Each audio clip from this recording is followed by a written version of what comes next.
What is going on YouTube? It's your boy Juancho Jack. We're back again with the reactions. We're reacting today to Gilbert Arenas and JJ Redick debate the future of the NBA.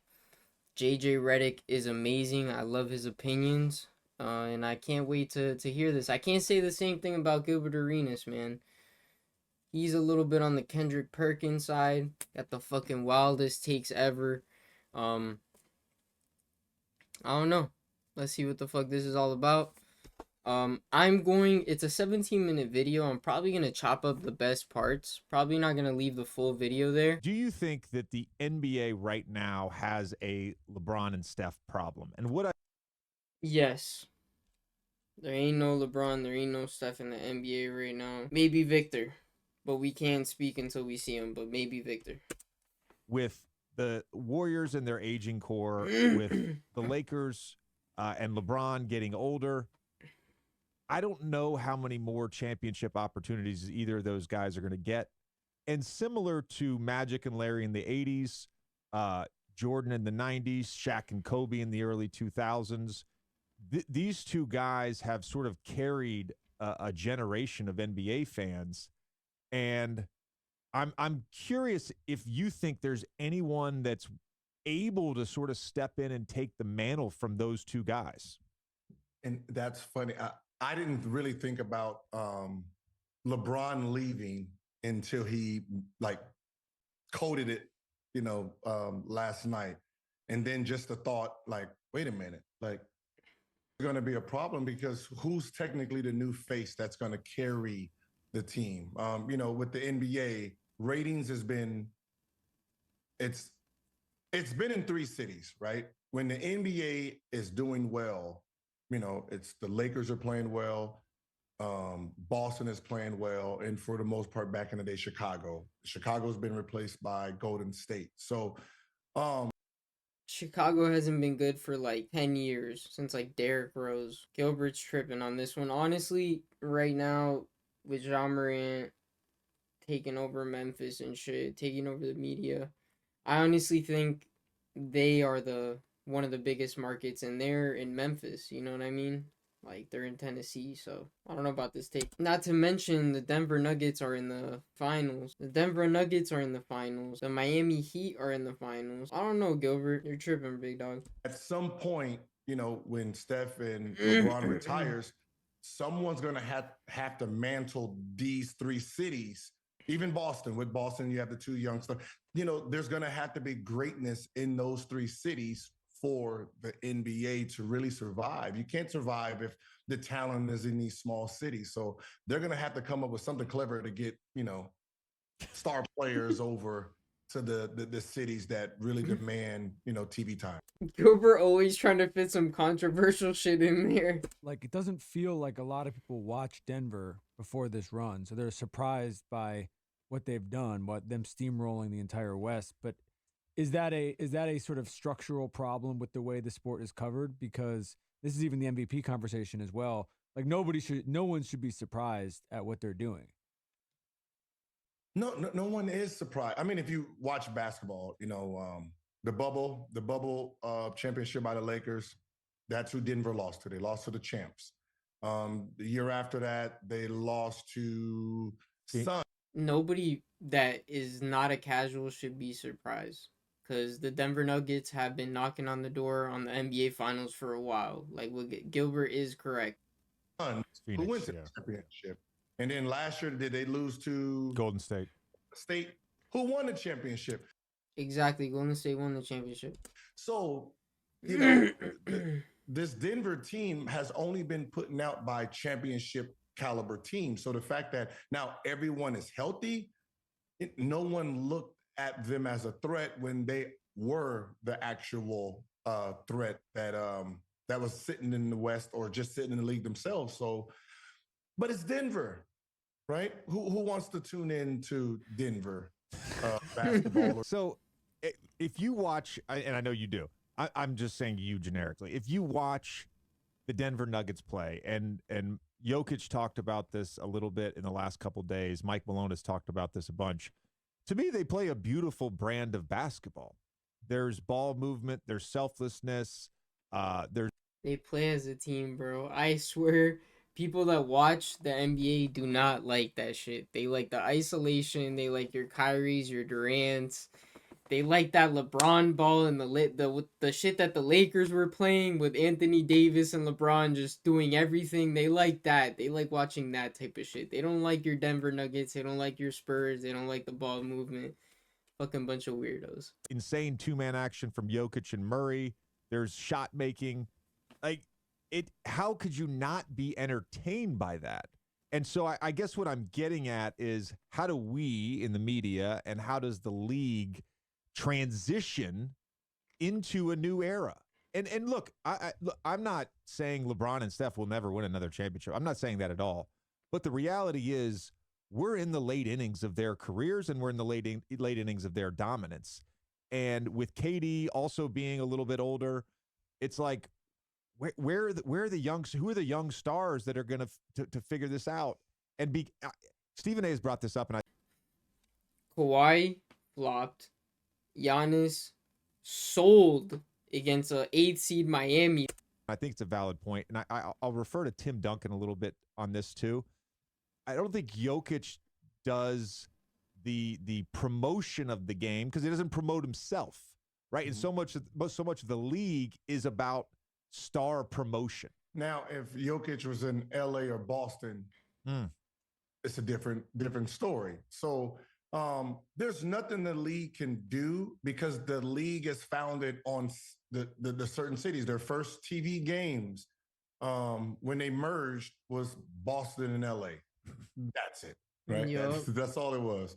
Bird and Magic. That's it. The rest of the league, no one paid attention to. No one even knew they was on drugs, right? It was just Magic and Bird, and that's what we're going to just promote, until we get someone else. And then that's when Jordan came, and then it was those three. Right now, no matter what happens next year, Steph, Golden State, Lakers are going to be the big TV games. I mean, if Denver would win the championship, and they might get 15. I think Gilbert Arenas is underestimating the firepower every other team is. Bro, you have your LaMelo Balls over there in Charlotte. Obviously, not a big market team, but LaMelo Ball, the traction on social media that he gets is literally ridiculous. Then you have players like Wembanyama coming into the Spurs right now. You got a lot of upcoming young talent. Zion Williamson over there in New Orleans. Like, you're really underestimating the young talent in the NBA. TV games, and that's good. That's good for Denver Nuggets, right? But no one's going to be watching the Charlotte. We're going to watch a little bit of Spurs because of Wemby, and they're going to get some TV games. But for the most part, you're trying to put those TV games in big cities because that's what the consumer wants to see. But it's about the consumer. But to JJ's it 100% is. 100% yeah, I was going to say, to JJ's point, though, wouldn't the counter to this be Bron and Cleveland at the beginning? I mean, Cleveland's not exactly a big market. There is something about selling the player making an effort to, whether it's doing crossover stuff with like entertainment or ads or whatever it is, but being out there in a way that like brings in a new audience. Bro, not to mention you got Donovan Mitchell. Bro, you got so much talent around the league. Like, it's not just the Celtics, the Lakers, and the Bulls. Like, you got New York, Jalen Brunson taking over New York. You got Luka Doncic in the Dallas Mavericks. I don't know what Gilbert's talking about. Audience of people who are not just specifically watching their games. I mean, Gil, like when you were in DC, I wouldn't even say DC is the biggest market, but you had a huge sort of like international fan base, it feels like. Yeah. Gilbert in DC, yo. Like, I'm Colombian, and Gilbert Arenas was one of the like first couple players that I came to know of before I even knew English like fluently, because his last name is Arenas, my last name is Arenas, we share the last name. So literally, like, that he makes a valid point right there. Washington is literally one of the smallest market teams. I mean, they're in the capital, but nobody watches. And everybody knew who Gilbert Arenas was, so I don't know what he's talking about. It's the players, their personality. Jokic is great, but he doesn't have it, right? He doesn't have the it factor that is great for TV. right? The game itself is no different than what Spurs were doing or Detroit Pistons, how they were just a great team.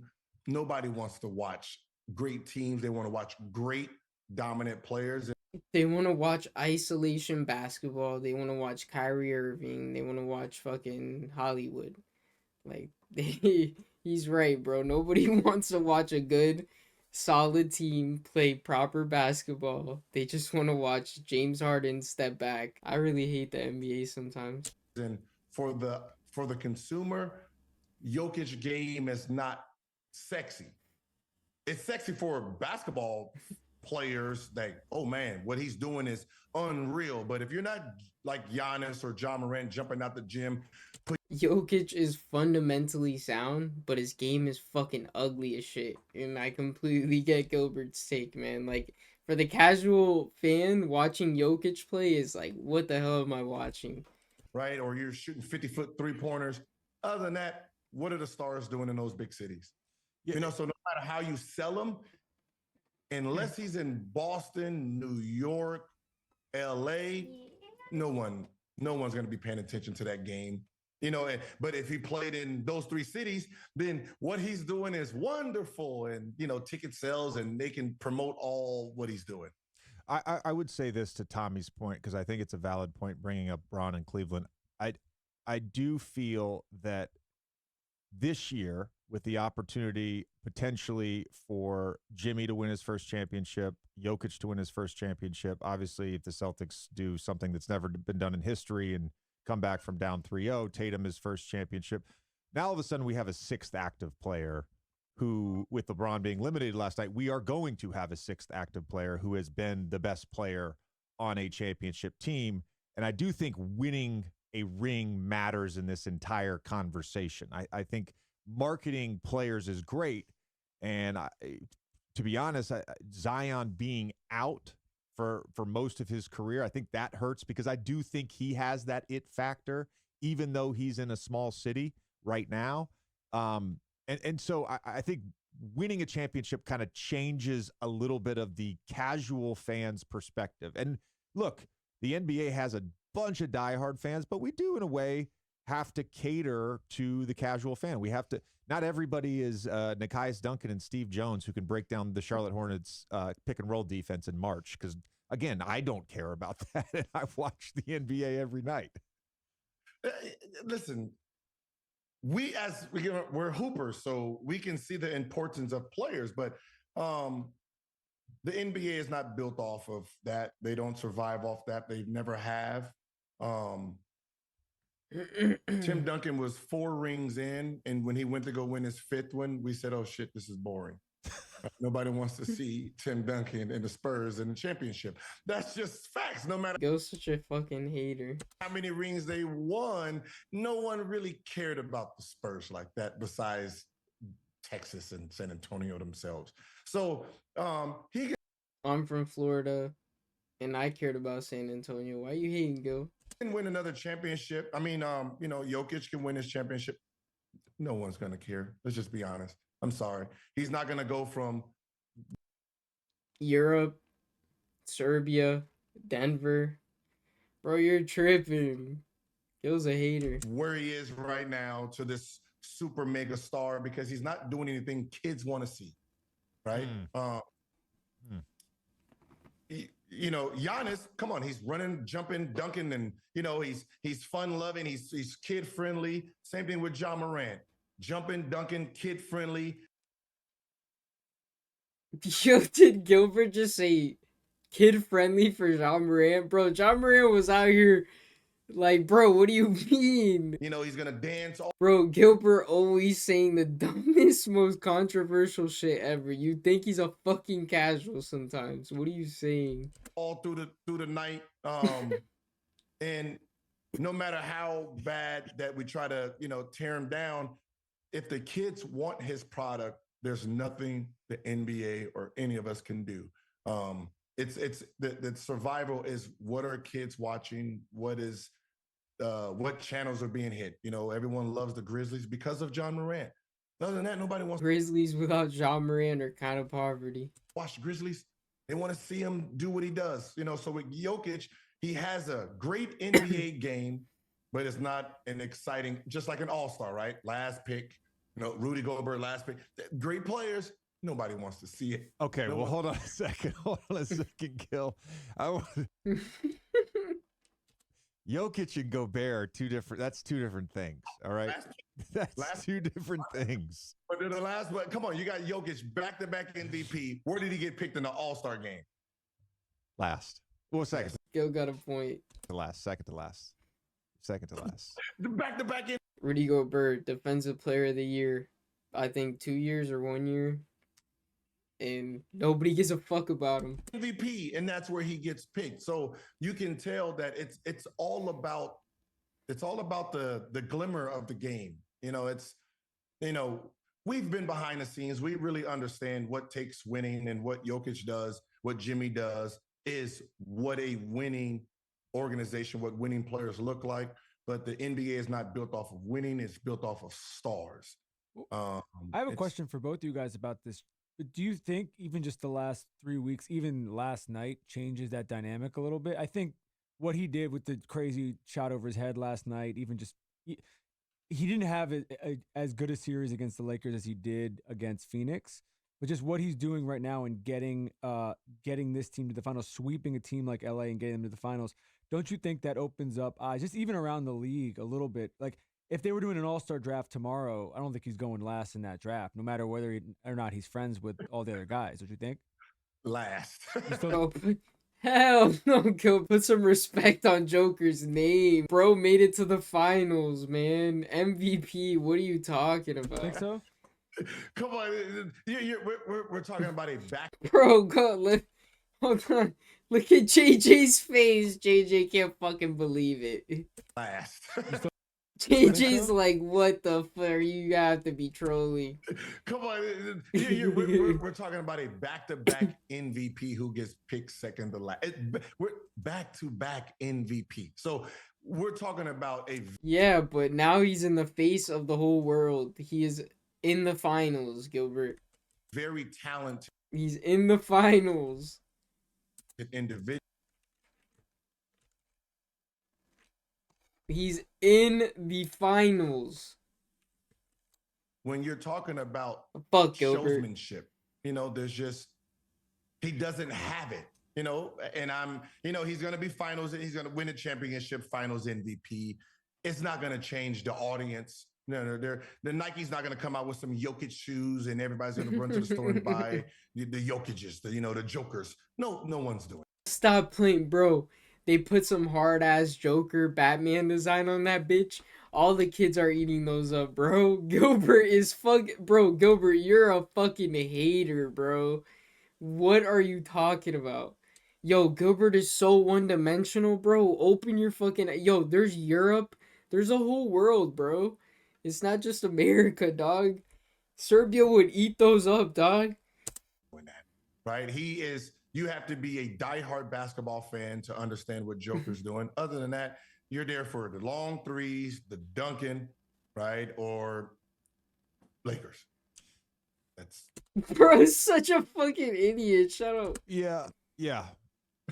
I do think in terms of the All-Star game, some of this is on Jokic himself, who's been pretty upfront that the game's not for him. He's not particularly interested in the rah-rah of the game, and that's fine.